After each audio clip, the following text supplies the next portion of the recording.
ED एक बार फिर छत्तीसगढ़ में सक्रिय हो गया है। कोरबा के साथ धमतरी और अंबिकापुर के व्यापारियों के ठिकानों पर ईडी ने दबिश दी है। ईडी की कार्रवाई से व्यापारियों के बीच हड़कंप सा मचा हुआ है। बता दें कि ईडी की 6 सदस्यीय टीम कोरबा में सीतामढ़ी निवासी पान गुटखा के थोक व्यवसायी शिव अग्रवाल के साथ सीतामढ़ी मार्ग स्थित एक और व्यापारी रूणमल अग्रवाल के घर सुबह 4 बजे पहुंची। टीम की दबिश के दौरान सशस्त्र बल के जवान घर के बाहर निगरानी कर रहे थे। वहीं धमतरी में भी ईडी के 2 व्यापारियों के ठिकानों पर छापा मारे जाने की खबर है। इनमें से एक राइस मिलर बताया जा रहा है तो दूसरा ठेकेदार।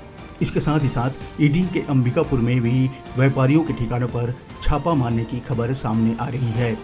कोरबा में ईडी की छापेमारी की खबर से सक्ती जिले के व्यापारियों में दहशत देखी जा रही है।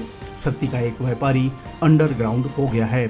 बताया जा रहा है कि कोरबा में जिस व्यापारी के यहाँ ईडी में छापा मारा है उसका संबंध सक्ती के एक कारोबारी से जुड़ा हुआ है, जो कोरबा के व्यापारियों के साथ मिलकर कोरबा क्षेत्र में कई जगहों पर जमीन की खरीदी बिक्री के अलावा उसके व्यापार में पार्टनर के रूप में इन्वेस्ट किया करता था।